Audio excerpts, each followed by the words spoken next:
Beleza, então, dando continuidade aqui nas nossas aulas de gestão da manutenção.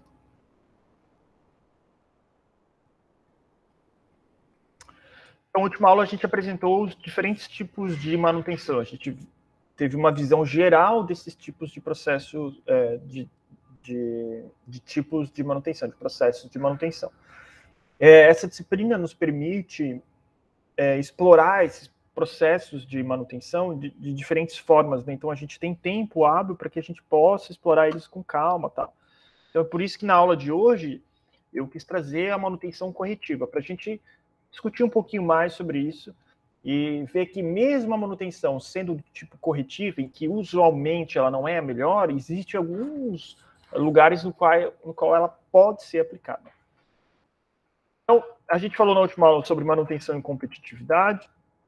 Então, a gente viu que não há espaços para improviso dentro de uma empresa. Então, eu não posso contar com a sorte, eu não posso contar com a gambiarra dentro de uma empresa e esperar que as coisas vão acontecer da melhor forma possível.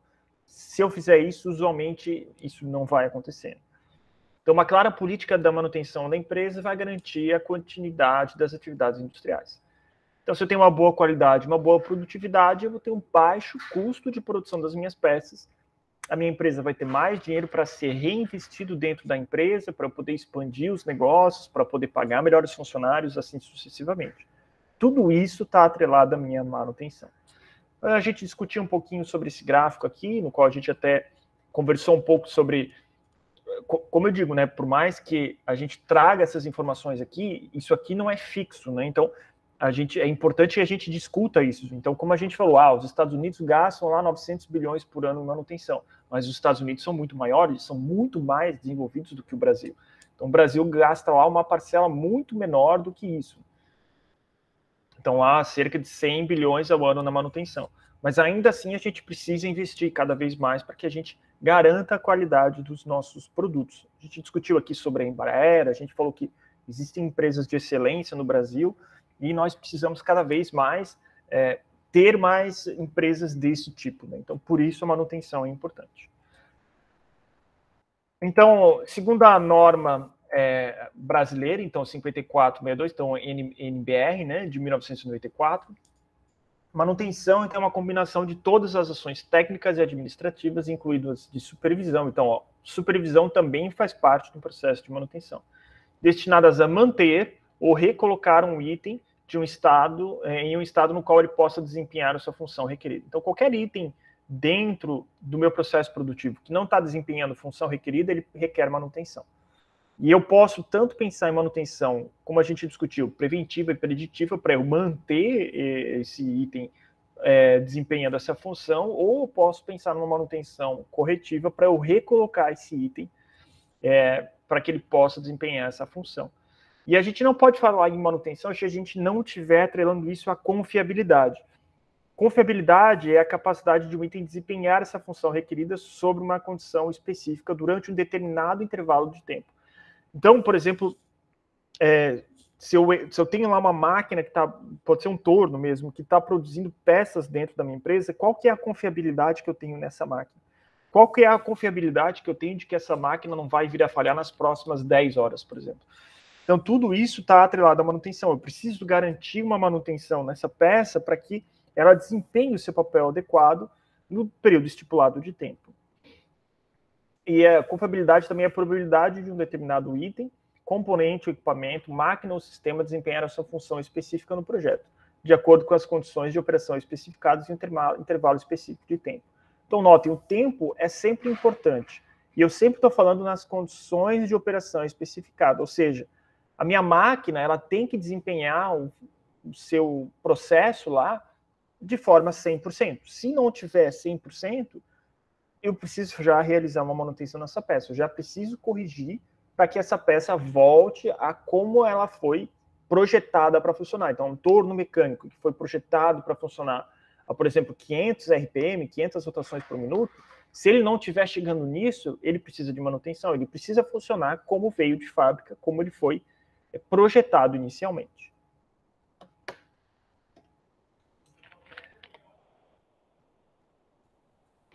Então, como eu falei, a confiabilidade vai estar sempre atrelada a um determinado período de tempo. E exemplo de uma correta declaração de confiabilidade de uma bomba centrífuga, por exemplo. A probabilidade dessa bomba operar de acordo com as suas especificações de projeto é 99,8% nas próximas 5.000 horas. Então, eu tenho qual que é a porcentagem lá de que ela, a taxa de falha, então a taxa de falha dela é de 0,2% nas próximas 5.000 horas. Isso aqui é muito utilizado na aviação. Então, quando a gente fala lá de aviões, tal, a gente fala em uma taxa, uma confiabilidade de 99,99, não sei quantos lá por cento, se for lá um avião homologado, tal, de que aquela peça não vai falhar nas próximas 5 horas. Se ela falhar, pode dar um problema catastrófico na aeronave, né? Então, sei lá, a gente pode pensar num helicóptero, aquele eixo que segura aquela hélice em cima, por exemplo, se aquilo lá falhar, o helicóptero pode cair. Então, qual que é a confiabilidade que eu tenho que ter naquela peça num determinado número de horas? Se eu não fizer a manutenção, vai acontecer algum acidente aéreo. A gente até teve um caso muito famoso no Brasil, que foi daquele repórter, o Boechat lá, né? Então, Boechat, não sei como é que era o sobrenome dele, mas aquilo lá foi um problema de manutenção. Então, uma peça lá que precisava ter sido trocada, ela foi trocada, passou pela homologação, e depois ela foi retirada e colocada a peça antiga de novo. Aquela peça estragou, quebrou, a aeronave veio fazer lá um pouso lá que é possível fazer sem o motor, mas infelizmente o caminhão pegou o helicóptero, enfim, as pessoas vieram a óbito. Então, manutenção é importante, é isso que eu quero frisar. E aqui tem uma forma incorreta de fazer essa mesma declaração. Então, a confiabilidade dessa bomba é de 99,8%. Mas em quanto tempo? Se eu não especificar em quanto tempo, isso é uma declaração incorreta. Então, eu preciso ter o tempo para que eu consiga fazer uma declaração correta da confiabilidade de determinada peça, de determinada máquina, assim sucessivamente. Então, manutenção corretiva. Segundo a norma brasileira, então 5462, manutenção corretiva é manutenção efetuada, então, após a ocorrência da falha. A gente já falou isso, né? Ou pane. Então, destinada a recolocar um item em condição de executar essa função recolhida. Aconteceu o problema, a gente vai lá, vai recolocar ele. É o tipo de manutenção mais cara, que leva mais tempo e traz mais prejuízo às empresas. Mesmo com a sua baixa eficiência, eficiência é o tipo mais comum de manutenção. Então, a gente já discutiu sobre isso aqui na aula passada, né? Muitas empresas acham que as suas máquinas não vão estragar, então vamos utilizar até que não vou investir em manutenção até que essa máquina falhe, e aí sim eu vou ter um prejuízo muito maior do que a somatória das manutenções que deveriam ter sido feitas, né? Eu tenho um exemplo pessoal aqui, eu vendi já um Peugeotzinho 206, e eu fazia a manutenção dele e tal, e esse carro ficou um tempo com o meu pai, e a gente achava que havia sido trocada a correia dentada dele, mas ninguém se atentou ao fato de olhar os registros, ninguém documentou isso, e a gente foi rodando, até que chegou um ponto, com 80 e poucos mil quilômetros, a dentada do carro, ela arrebentou, e aí eu tive um prejuízo absurdo do carro. Então, para eu fazer o motor, que entortou os comandos de válvula e tal, eu gastei, sei lá, uns R$4.500 para refazer tudo o motor dessa correia dentada que arrebentou. Porém, se eu tivesse feito a manutenção preventiva e trocado a correia dentada, eu ia ter gastado R$450 para fazer essa manutenção. Então, às vezes é uma coisa boba que acontece, mas que muitas vezes a gente não leva a sério, né? Manutenção, vou só trocar o óleo do carro, trocar o filtro do óleo e tá tudo certo, o carro vai rodar por muitos quilômetros. Não é bem assim, né? Então, essa é a importância de fazer a manutenção periódica, conforme está no manual do proprietário, de forma correta, conforme está no manual das concessionárias. Então, existem dois tipos de manutenção corretiva, uma que é chamada emergencial e a outra que a gente chama de programada. Então, vamos ver a diferença da manutenção corretiva emergencial e a programada. Então, antes de diferenciar, vamos entender um pouquinho o que é uma falha potencial e uma falha funcional. Então, falha potencial é a falha que ainda está em estado inicial, que denuncia que tem alguma coisa de errada, mas o equipamento ainda está desempenhando essa função no processo de produção. Então, a gente pode pensar aqui como exemplo um determinado sistema hidráulico que possui vazamento. Então, a gente consegue ver que o sistema hidráulico está com vazamento. A gente consegue detectar visualmente que está pingando óleo desse sistema hidráulico, mas ele ainda está desempenhando a sua função dentro do meu processo de produção. Então, isso é uma falha do tipo falha potencial. Existe um potencial de falha ali, né? Mas ela ainda não aconteceu.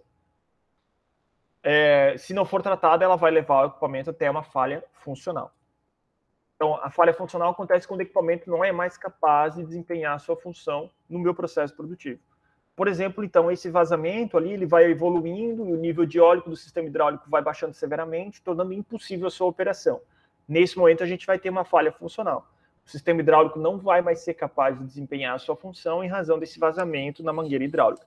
Então, vazou óleo tanto até que o meu sistema sobreaqueceu e não está mais funcionando, né? Ou eu não tenho mais pressão hidráulica, por exemplo. Se esse vazamento fosse reparado quando ainda estava no estado inicial, então era apenas uma falha em potencial. A falha funcional não teria acontecido. Então, aqui eu consigo colocar num gráfico isso em um tempo de operação do equipamento e a performance do equipamento. Então, ao longo do tempo, meus equipamentos, a performance dele vai caindo. Isso é normal, né? Então, eu preciso fazer correções para que ele não caia até chegar numa manutenção corretiva emergencial.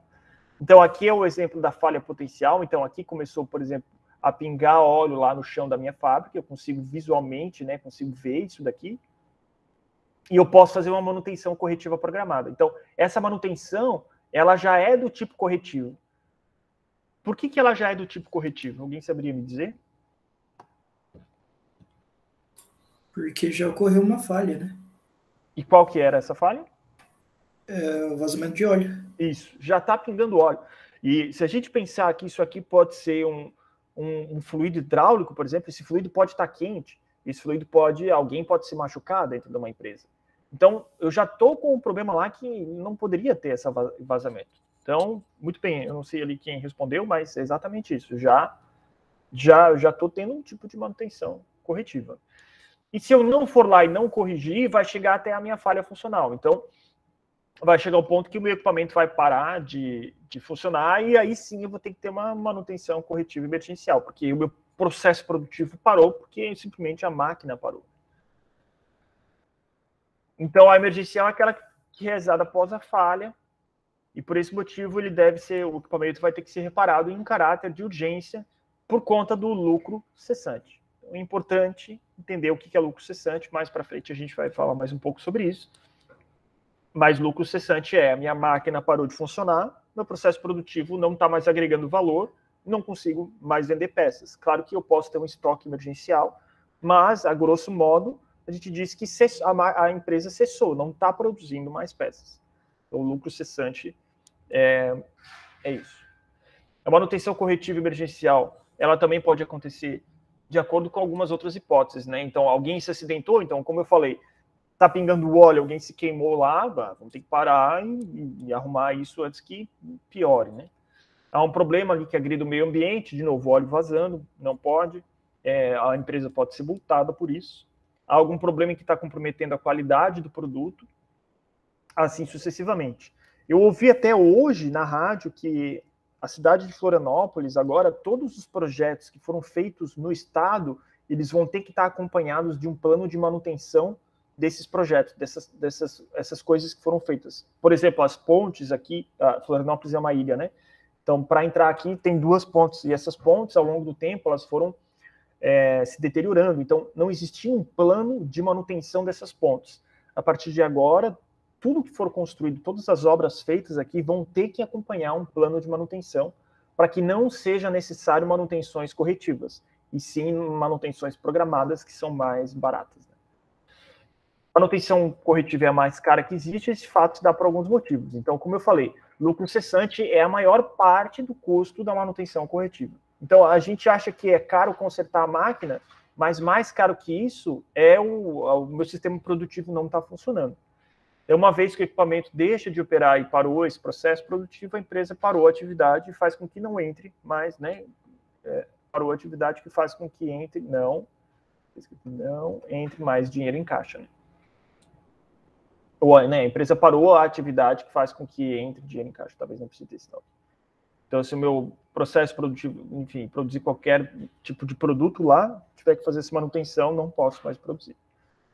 E compras em caráter emergencial também, né? Então, todo esse planejamento foi descartado, se eu tivesse um planejamento. Nesse momento, eu preciso, né, resolver o meu problema. Então, vão surgir fretes especiais, que podem custar até 10 vezes mais caro, compras de fornecedores que possuem preço mais alto. Então, ao invés, por exemplo, se eu tiver lá 100 tornos mecânicos dentro do meu processo produtivo, e eu tiver peças para fazer a manutenção deles, eu compro em grande quantidade e diluo esse valor.